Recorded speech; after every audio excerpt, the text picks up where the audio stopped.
मेरी तरफ से दिली ईद मुबारक। हेलो फ्रेंड्स, आप सबको मेरी तरफ से दिली ईद मुबारक और जो मुल्क से बाहर हैं उनको भी ईद मुबारक। हेलो फ्रेंड्स, आपको मेरी तरफ से ईद मुबारक। जो मुल्क से बाहर हैं उनको भी नाक में बाद में डाल देना।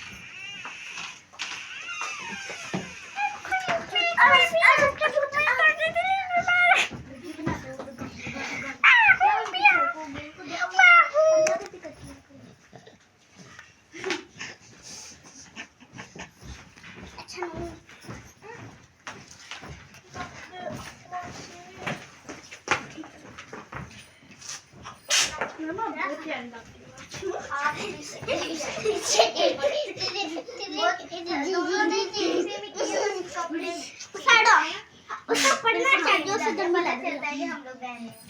जब भी तक आ जाओ।